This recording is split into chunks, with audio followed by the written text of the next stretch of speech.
بسم اللہ والحمد للہ والصلاة والسلام علیک یا رسول اللہ صلی اللہ تعالی علیہ وسلم۔ آج ہم گفتگو کرنے والے ہیں قربانی کے تعلق سے، اور یہ ذکر کرنے کی کوشش کریں گے کہ قربانی کرنے میں ہمیں کتنا اجر و ثواب ملتا ہے، قربانی کی حقیقت کیا ہے، اور قربانی کے تعلق سے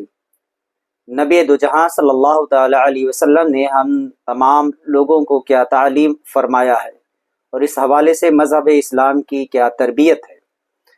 سب سے پہلے حضرت زید بن ارقم رضی اللہ تعالیٰ عنہ سے یہ مروی حدیث وہ فرماتے ہیں کہ حضور صلی اللہ تعالی علیہ وسلم کے صحابہ نے عرض کیا، یا رسول اللہ صلی اللہ تعالی علیہ وسلم، یہ قربانیاں کیا ہیں؟ آپ نے فرمایا، یہ تمہارے باپ حضرت ابراہیم علیہ السلام کی سنت ہے۔ صحابہ نے عرض کیا، یا رسول اللہ، کیا اس سے ہم کو ثواب ملے گا؟ فرمایا، ہر بال کے بدلے ایک نیکی ہے۔ عرض کیا، اور ان کا کیا معاملہ ہے؟ تو حضور صلی اللہ تعالی علیہ وسلم نے فرمایا کہ اس کے بھی ہر بال کے بدلے ایک نیکی ہے، ان کے بھی ہر بال کے بدلے ایک نیکی ہے۔ پھر حضرت عائشہ صدیقہ رضی اللہ تعالیٰ عنہ سے مروی حدیث آپ فرماتی ہیں کہ حضور صلی اللہ تعالیٰ علیہ وسلم نے فرمایا کہ قربانی کے ایام میں ابن آدم کا کوئی عمل خدا تعالیٰ کے نزدیک خون بہانے یعنی قربانی کرنے سے زیادہ پیارا نہیں ہے۔ ایام قربانی میں قربانی کے علاوہ جتنا، یعنی اس کا یہ مطلب ہو کہ قربانی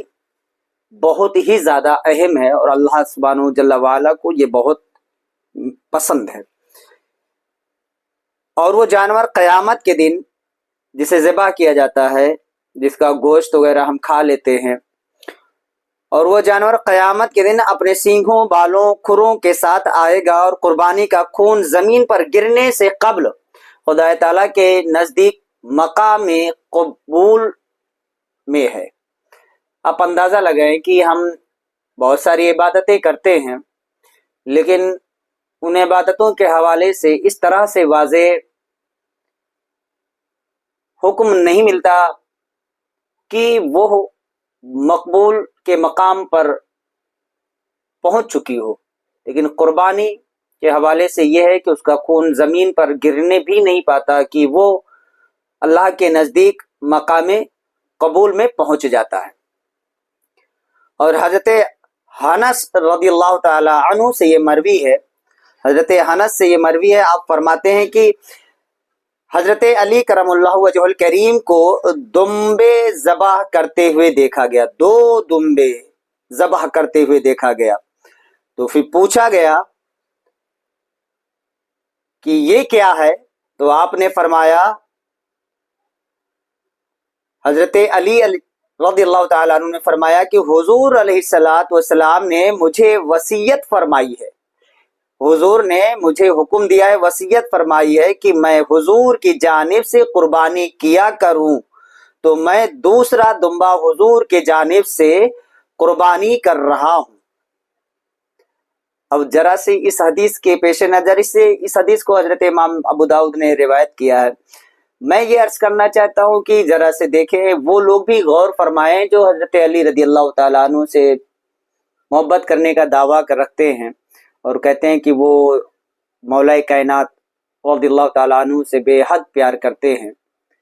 بے حد پیار کرتے ہیں،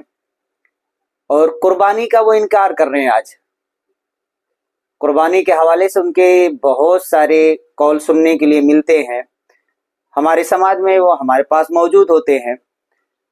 بڑی دیدہ دلیری کے ساتھ قربانی کا انکار کرتے ہیں۔ میں ان کے الفاظ کو یہاں پہ نقل نہیں کرنا چاہتا، صرف یہ بتانا چاہتا ہوں کہ جس بڑی ذات کے حوالے سے آپ محبت کا دعویٰ کرتے ہیں، ان کا یہ قول ہے کہ حضور نے وصیت فرمائی ہے کہ ایک دمبا میں حضور کی طرف سے کرتا رہوں، تو دوسرا دمبا حضور کی جانب سے قربانی کر رہا ہوں، پہلا میری جانب سے ہے، دوسرا حضور کی جانب سے۔ پتہ چلا کہ مولا کائنات رضی اللہ تعالی عنہ کا بھی یہ عمل رہا ہے، اور ہوتا بھی کیوں نہ، وہ تو حضور صلی اللہ علیہ وسلم کی لائی ہوئی شریعت کے محافظین میں سے ہیں اور اس حضور کے دین کے محافظین میں سے ہیں، حضور کے سچے سپاہی ہیں، تمام مسلمانوں کی شان ہیں، جان ہیں، ہمارے مددگار ہیں، ہمارے محافظ ہیں، وہ ہمارے ناصر ہیں۔ خیر، ہم یہ عرض کرنا چاہیں گے کہ حضرت ابو ہریرہ رضی اللہ تعالی عنہ سے یہ مروی حدیث آپ فرماتے ہیں کہ حضور علیہ الصلوۃ والسلام نے فرمایا کہ جس میں وسعت ہو، یعنی گنجائش ہو، وسعت ہو اور قربانی نہ کرے تو وہ ہماری عیدگاہ کے قریب ہرگز نہ آئے۔ ابھی اس حدیث کے پیش نظر ان لوگوں کو بھی غور فرمانا چاہیے جو مالدار ہیں، قرض دار بھی نہیں ہے لیکن بہت زیادہ مالدار نہیں ہے لیکن کنگال بھی نہیں ہے، متوسط درجے ہیں، ٹھیک ٹھاک حالات ہیں، کھا پی رہے ہیں، ان کی ضرورت کے علاوہ بھی کچھ نہ کچھ مال بچا ہوا ہے، اور وہ اتنا بچا ہوا ہے کہ پیسے کی شکل میں نہیں ہے، کسی دوسری چیز کی شکل میں ہے، زمین کی شکل میں، مکان کی شکل میں، یا پھر کاروبار کی شکل میں ہے۔ بعض لوگ تو یہ سمجھتے ہیں کہ بس کاروبار تو وہ جو ہے نصاب میں داخل نہیں ہے، حالانکہ کاروبار بھی نصاب ہی میں ہے، وہ آپ کی ضرورت زندگی کے علاوہ کی چیزیں ہوتی ہیں، ان جو ہے نصاب میں ہے، اس کا حساب کرنا چاہیے۔ خیر، تو حضور نے کہا کہ جس میں وسعت ہو، گنجائش ہو قربانی کرنے کی، پھر وہ نہ کرے تو میری عیدگاہ کے قریب بھی نہ آئے، ہرگز قریب نہ آئے۔ حضرت ام سلمہ رضی اللہ تعالی عنہا سے یہ روایت ہے، آپ فرماتی ہیں کہ نبی دو جہاں صلی اللہ علیہ وسلم نے فرمایا کہ جب تم بقرعید کا چاند دیکھو اور تم میں کوئی قربانی کرنا چاہے تو اس کو چاہیے کہ بال منڈانے، ترشوانے اور ناخون کٹوانے سے رکا رہے۔ اب یہیں سے کچھ فقہی مسائل کا ذکر کریں گے اور ان میں سے چند مسائل جو اہم ہیں آج کے پیش نظر، ان کا ذکر ہم یہاں پہ کرنا چاہیں گے کہ قربانی کے مسئلے میں صاحب نصاب وہ شخص ہے جو 52.5 تولہ چاندی یا 7.5 تولہ سونا کا مالک ہو، یا ان میں سے کسی ایک کی قیمت کا سامان تجارت یا سامان غیر تجارت کا مالک ہو، اور مملوکہ چیزیں حاجت اصلیہ سے زائد ہوں۔ حاجت اصلیہ کہتے ہیں رہنے کے لیے گھر، پہننے کے لیے کپڑا، چلنے کے لیے سواری، یہ چیزیں جو ہے حاجت اصلیہ میں ہیں۔ جو مالک نصاب اپنے نام سے ایک بار قربانی کر چکا ہے اور دوسرے سال بھی وہ صاحب نصاب ہے تو پھر اس پر اپنے نام سے قربانی واجب ہے۔ کسی اور کے لیے کریں گے تو اپنے لیے بھی کرنا ضروری ہے۔ اگر ایک جانور کسی اور کے لیے کر رہے ہیں تو دوسرا آپ کے لیے ہونا چاہیے، اور یہی حکم ہر سال کا ہے برابر۔ اگر کوئی صاحب نصاب اپنی طرف سے قربانی کرنے کے بجائے دوسرے کی طرف سے کر دے اور اپنے نام سے نہ کرے تو سخت گنہگار ہوگا، یہ سخت گنہگار ہوگا۔ لہٰذا اگر دوسرے کی طرف سے بھی کرنا اگر مقصود ہے، چاہتے ہیں، تو اس کے لیے بھی ایک دوسری قربانی کا انتظام کرنا چاہیے۔ بعض لوگوں کا جو یہ خیال ہے کہ اپنی طرف سے زندگی میں صرف ایک بار قربانی واجب ہے، یہ شرعاً غلط اور بے بنیاد ہے، اس لیے کہ مالک نصاب پر ہر سال اپنے نام سے قربانی کیا ہے کہ یہ واجب ہے۔ اب یہاں پر ایک چیز اور عرض کریں گے کہ دیہات میں 10ویں ذی الحجہ کو طلوع صبح صادق کے بعد ہی سے قربانی کرنا جائز ہے، یہ جائز ہے، کر سکتے ہیں، لیکن سورج نکلنے کے بعد کرنا بہتر ہے۔ جب سورج نکل آئے تو پھر آپ قربانی کریں۔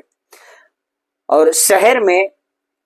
نماز عید سے پہلے قربانی جائز نہیں ہے، جو شہر ہیں وہاں نماز سے پہلے اگر کوئی قربانی کرے تو یہ جائز نہیں ہے، لیکن اگر شہری آدمی کو قربانی کا جانور دیہات میں بھیج کر نماز عید سے پہلے قربانی کرا کے گوشت کو شہر میں منگا لینا یہ جائز ہے۔ یعنی اگر کوئی شہر میں رہنے والا ہے وہ اپنا جانور دیہات میں بھیج دے اور بھیج کر کے قربانی کروا کر کے نماز سے پہلے گوشت منگوا لیا تو یہ اس کی قربانی ہو جائے گی اور قربانی صحیح ہے، جائز ہے۔ تو میرے خیال سے ایک مسئلہ کسی کو سمجھنے کی ضرورت ہے کہ جن دیہاتوں میں نماز جمعہ اور عیدین نہیں ہے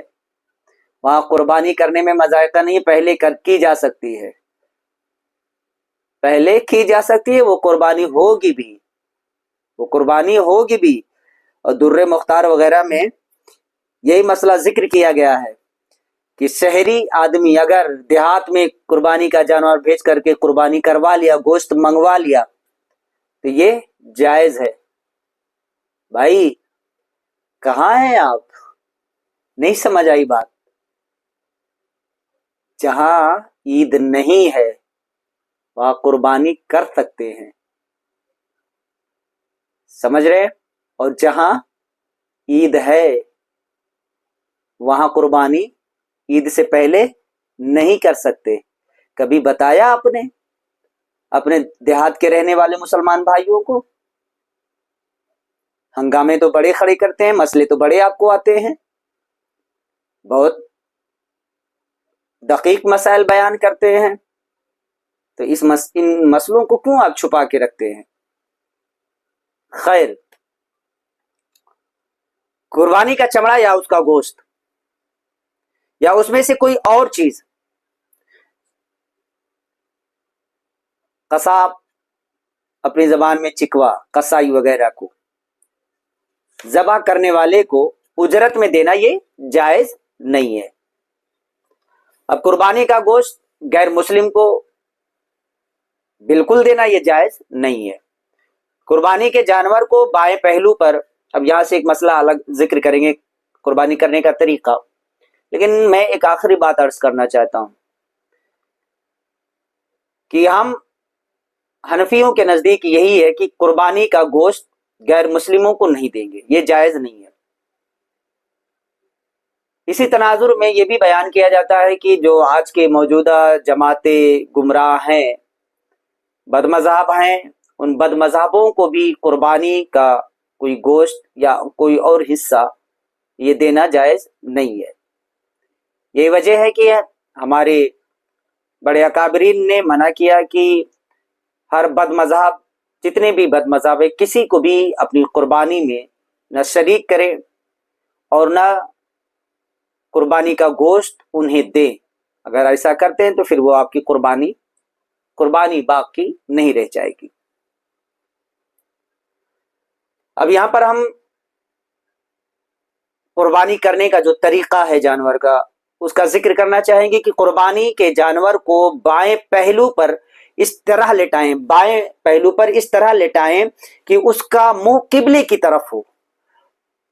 اور اپنا داہنا پاؤں اس کے پہلو پر رکھیں اور ذبح سے پہلے یہ دعا پڑھیں، کیا؟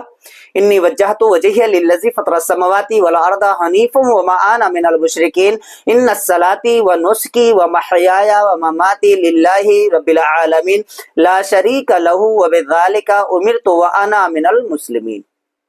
یہ آپ کو پڑھنا ہے، اور پھر پڑھنے کے بعد میں آپ ذبح کریں گے، اور پھر یہ پڑھتے ہوئے ذبح کریں گے، اللہم منکا ولکا بسم اللہ اللہ اکبر۔ اب جتنے بھی افراد جانور کو پکڑے ہوئے ہوں گے سبھی، ہر کوئی پڑھے گا بسم اللہ اللہ اکبر، پھر ذبح کریں گے، اور ذبح سے جب فارغ ہوں تو پھر پڑھیں گے، اگر قربانی اپنی طرف سے ہے جو ذبح کر رہا ہے، اگر اسی کی اپنی قربانی ہے تو پڑھے گا اللہم تقبل منی کما تقبلت من خلیلک ابراہیم علیہ السلام وحبیبک محمد صلی اللہ تعالی علیہ وسلم۔ اور اگر کسی اور کی طرف سے قربانی کر رہے ہیں تو پھر منی کی جگہ پر من کہیں گے اور پھر اس کا نام لیں گے۔